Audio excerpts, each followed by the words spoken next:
and welcome to Round Robin. I'm your host, Robin McCormick, with the City of Hampton's Communications and Marketing Department.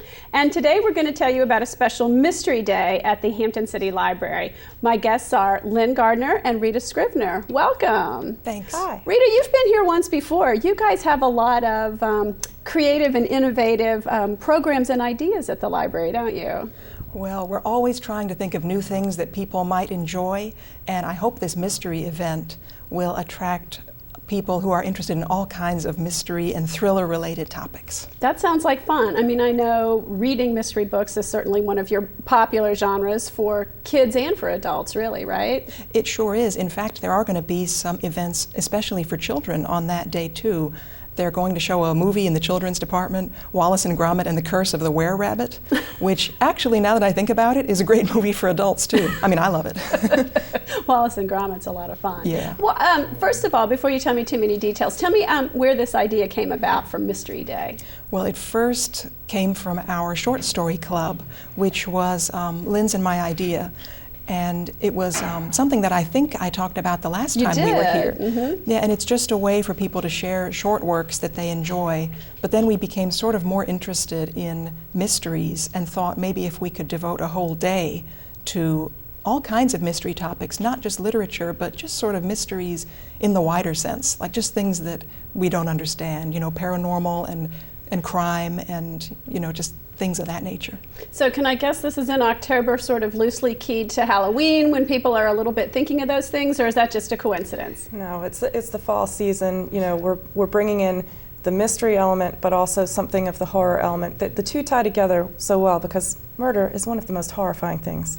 So that's for sure, and it is also fascinating. You know, in that horrifying, fascinating way where you kind of can't turn away. And I know that's the thing really good horror mystery writers or movies do, is they sort of suck you in, and no matter how you feel, you can't stop. Mm-hmm. So tell us how the day is going to go. What are some of the events you have going on? First of all, wait a minute, I'm interrupting myself. Tell me when it is so people can write that down. It is Saturday, October 13th, and it will be at the main library in Meeting Room A, right in the lobby. Okay, all right. So how's the day going to go?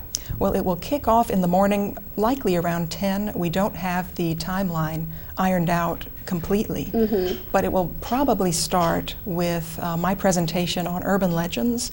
And as I've been working on that, I have been learning so many interesting things about urban legends, you know, because they're the classics that aren't actually true, mm-hmm. that are, you know, the call was coming from inside the house, oh, you know, I know, the ones it's that we all favorite. know. That one is a classic. But I've found that a lot of the scarier ones are actually true. Ooh. And so I'm going to share some of those. Ooh, not the hook on the car, not that one. Thankfully, that is not true that I know of. So let's keep our fingers Those crossed. campfire kind of stories. Yeah, right. Okay. And then we'll move on into sort of urban legend type creatures, you know, like the chupacabra and stuff like that, the yeti. Okay, that like one that. I've heard of. What was the first one? The chupacabra? Mm-mm. Tell me about that. That is from Mexico, I believe. It's just a mysterious little creature with red eyes that causes mischief, and there are people who actually look for it. Oh, interesting. So, okay. Yeah, there are sightings and stuff like that, and so this will be a really multicultural part of the presentation. You can learn a lot about different cultures by sort of, you know, what they fear, yeah, what they're interested in, yeah. Oh, that sounds like fun. What are some of the other things you have going on? Well, then there's going to be Sisters in Crime, right? Right. We're having, the Sisters in Crime is a national organization to help promote women writing mysteries and thrillers, but the local chapter, which is Mysteries by the Sea, meets in Chesapeake, and it's open to men and women. I mean, Sisters in Crime is as well. Anyone who's interested in the mystery field and is particularly interested in women writing mysteries. So that's a great name, because Sisters in Crime sounds more like, you know, a gang, but a feminine gang. Well, it's really great because you have professional mystery writers at the top of their game helping out the younger writers who are trying to get started, giving them tips, showing them how to write and how to get published. In our group, we have Maria Hudgens. She's a Hampton mystery novelist. She's published by 5 Star, and she writes the Dotsy Lamb travel mysteries. And she's a member of the group. There are several other members of the group who also have published novels. Judy McCoy was a member of that group. She did the Dog Walker mysteries. And but we also have novice writers, and we have writers who are kind of in the middle. who have published some short stories, but they don't have a book out. But in any case, the group is going to have a writing workshop skit at the event. So what it is, the group has written a mystery skit with no ending. And everyone in the group is going to portray a character. They invented the characters, and one member of the group wrote the skit. We're going to pass out flashcards to the audience, where when the skit ends, they take what's on their card as a writing prompt, and they write the end of the mystery, if they so choose. If they wish to just come and enjoy the skit, they're perfectly welcome to do that. And if they want to attend and learn a little bit about mystery writing, they don't have to share what they've written, but they're also welcome to do that if they want to. And so that event is going to segue into Maria Hudgens, our premier member, is going to give a talk on weird ways to commit murder and do a little bit of a reading from her books. Weird ways to commit murder. Okay, yes. That sounds pretty fascinating. Yes, I'm really looking forward to hear what she has to say about that. And then you mentioned there would also be perhaps the police department and the crime scene, the forensic technology.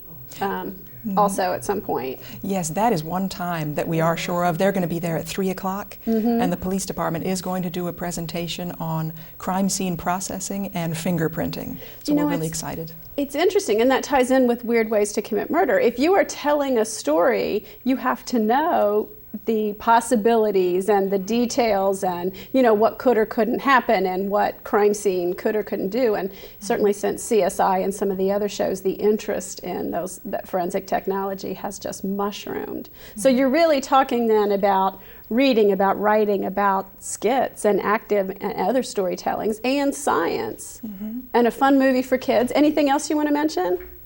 I believe for the kids there's also going to be a scavenger hunt. And there's one other thing. We're inviting adults and children to come dressed as their favorite book or movie character. And we're going to be dressed up, both of us, so please don't make us the only ones. Because that means both of us will get all the cool prizes that you can win for wearing a cool costume. So that please sounds do dress like up. fun. Well, it's good to get your Halloween costume in early and have it pegged to a book. And see, you don't want to make a costume and just wear it one time. You might as well have a lot of fun. Absolutely. Go ahead, Lynn, you were going to say something? There may also be a few other events that are a mystery as yet to the public and to us. So people should check back at our website, which is where we hope to put up the full schedule soon, as well as the very mysterious events that we will not mention yet. Yes, there will be surprises. Okay, now, for people who think of the library as a place where you go and do research or a place where you check out books and go home, one of the things I'm noticing that you all do and that the other branches do as well is things that are a little more event-oriented or a little more active. What do you find that does for our residents or what prompts you to come up with these ideas? Well, I feel like libraries are kind of changing more from a place where things are just stored to a place where things happen. There are places where, a community can sort of come together, and it can almost be like the center of knowledge of a community. Since we do so much with local history and things like that, if you have an event there, you have the citizens, getting together and learning something together and sharing what they know. And so I think libraries are kind of changing in that way into a more dynamic place from maybe a more static place in the past. It used to be, I remember going to the library as a kid, and it was a very kind of solitary, you asked for help if you wanted help, but you kind of went there and did stuff on your own and then left. And it does feel almost like a community center now, but a community center whose mission is education and learning and reading or writing, which I think is even an expansion of that original traditional mission. Yeah, that's exactly right. What do you hear from residents at these kinds of events or your short story club or things like that? What do people appreciate about it? Well, I think that they like having things to do, just to come together. Our programs never cost anything. We usually serve refreshments. This is free? Okay. Yeah, everything's free. Yeah, and the computer classes, things like that. People say, oh, this is free. Yeah, so everything we do, people can just come and have fun. That's great. Yeah. That's great. Is there anything else you want to add? You want to give us the date again and the website or phone number for people to get more information? Oh, sure. This event will be Saturday, October 13th, around 10 to 5 at the main library on Victoria. And for more information, people can visit our website, That's hamptonpubliclibrary.org, or call 727-1312. Well, thank you. Thank you very much, Rita. And thank you, Lynn. It sounds like you guys have a lot going on at the main library. I appreciate you stopping by today. Thank you. Thank you. And I hope some of you will check out Mystery Day at the Hampton Library on October 13th. Thank you for watching.